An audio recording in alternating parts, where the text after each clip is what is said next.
let's talk about getting customers.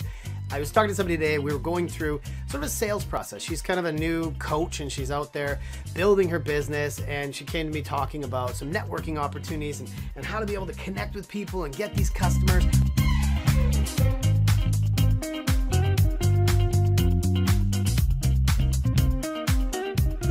And so I said, okay, well, let's step back. The first question I'm always going to ask is, are you any good? Does what you offer, your product or your service, does it have any value in the marketplace? And specifically, why you?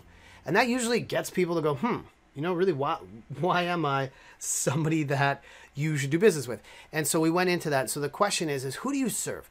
Who's your customer? What problems do you solve for them? Why do they have those problems? And what does it mean for them to come to you and buy what you have? And so that's usually where we want to start from, is first understand that. Because the question of where we're going to get customers becomes a lot simpler. It's a complex discussion, but it becomes much simpler if you know who you are, who you serve, and what it is. Because if I say, hey, let's go out and network, or if I want to introduce you to your ideal customer right now, what would you say to them? If I want to introduce you to somebody and I ask, what do you do? What would you say to them? And if you just stare blankly at me and say, well, I'm not sure. Well, it's kind of like this. It's kind of like that. And sometimes here, sometimes that. And I say, well, okay, well, who's it for? You say, wow, it could be for anybody.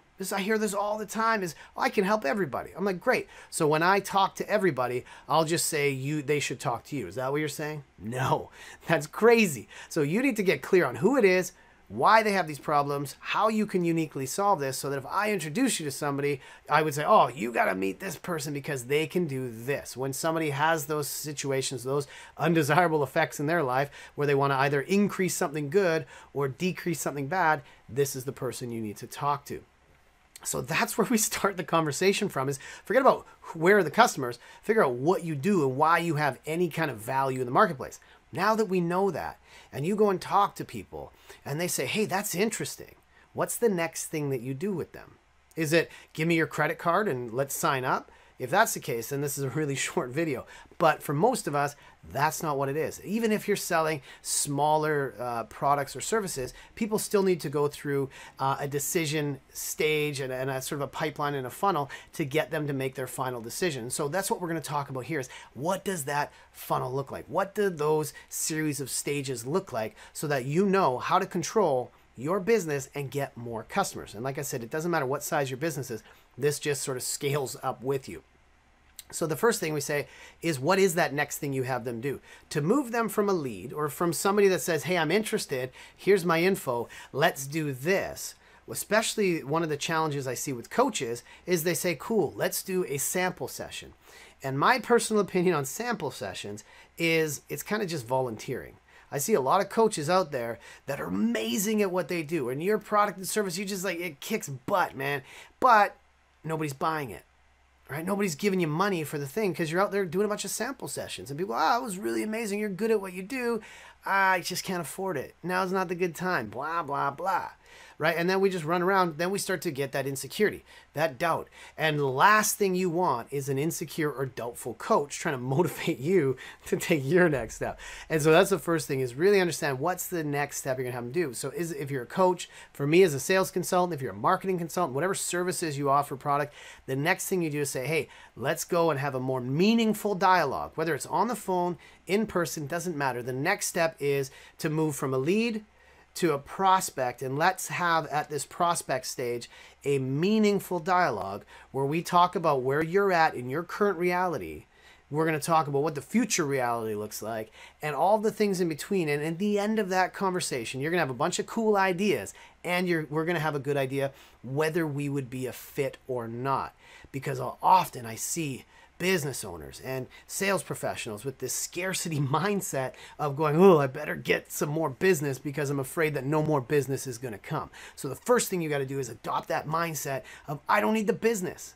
You got to be able to say no to people and say, you know what, you're not a good fit and this isn't going to work for us, so that you can attract more of the right people. So you have to know what your offer is, who's it for, how you're going to serve them, and be okay with trying to find those people. And that's what we're talking about here.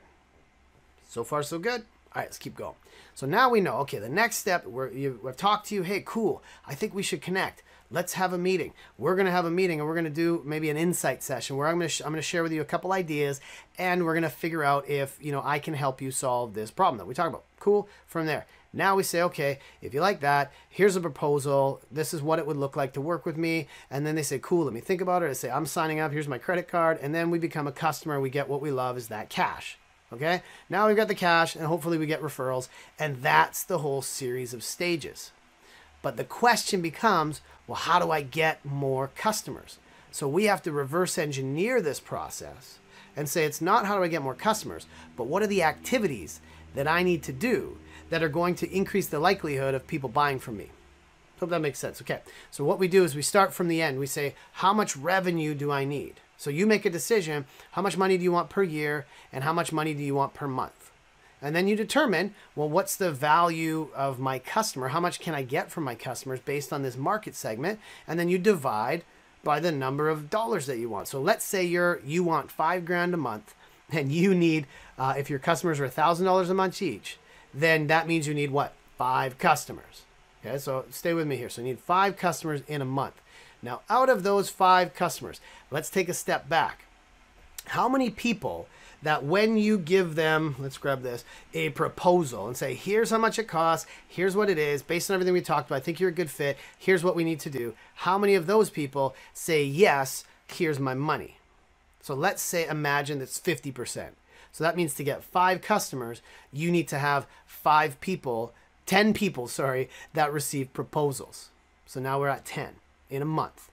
Now we say, okay, well, how many meetings do we have to move somebody to a qualified stage that I can give them a proposal? So let's say out of that, 50% of the people that you meet with that have a real good insight session, not a sample session, but an insight session, let's say 50% of those people say, you know what, this is really cool. And you say, cool, let me give you a proposal. So you give 50% of those people a proposal. So we're at 10, now we're at 20 meetings in a month. Right? 20 meetings in a month. So that means you have to meet with 20 people.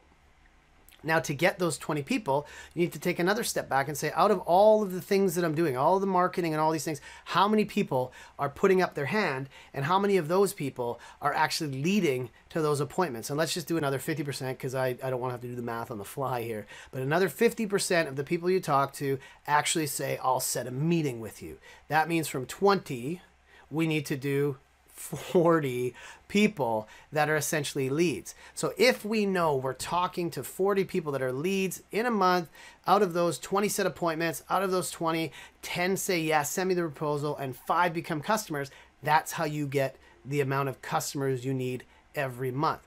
If you want to increase your revenue, you do 3 things. You either increase the amount of dollars you get per customer, you increase the number of customers you get, or you get better at conversions in all of the things you're doing.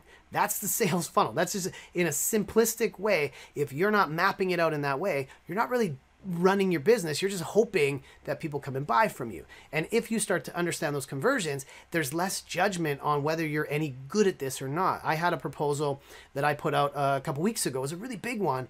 And I talked to a friend after. He said, oh, are you nervous? Are you excited? And I said, not really, because I know my conversions at the proposal stage. So if I only had one proposal, yeah, I'm nervous and excited, and I hope that I can pay my bills this month. But if I know my business runs this way, then I can be calm. And that is a way that you can eliminate being salesy, because if you know that certain things are going to happen along your sales process, you never have to sell somebody. You never have to push them into a decision. Let's take a step even further. To get those people, get those leads, where are they coming from?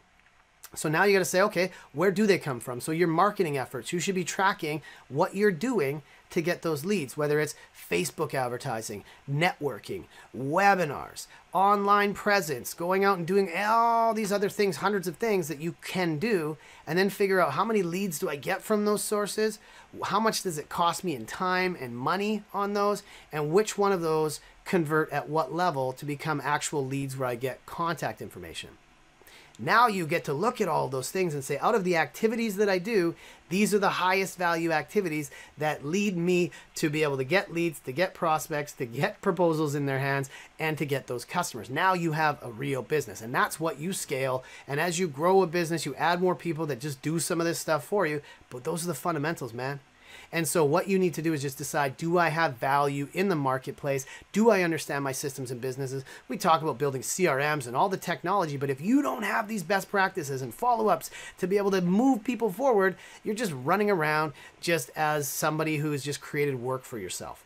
And at the end, to be less salesy, you need to make sure that you're confident in your price, that you're offering value, that when you ask people to take the next step, that you feel really good about that next step and you're not insecure about that. And that when you ask people to take a next step, it makes sense for them, that you're pushing them just outside that comfort zone, but not so far that they freak out. So as you understand what stage people are at, what conversations to have, what customer segments make sense, this is how you build a long-term sales and marketing game plan. And that's what we're talking about in our training, in our programs, in our videos. How do you take control so that you can do more with less and each thing that you do becomes more and more effortless? So make sure that you like and share this, that this is something that is meaningful for you. Ask questions, reach out, let us know how we can help you out. And I look forward to seeing you on the inside. Hey, this is Joe Girard with Change, Grow, Achieve. Thanks for checking this out. Remember to subscribe and check out some of the other videos and resources we have. You know, as a sales coach, I spend a lot of my time just helping people be less weird and more human with their customers. If we can help you and your high-performing team, reach out to us, let us know, and let's connect soon.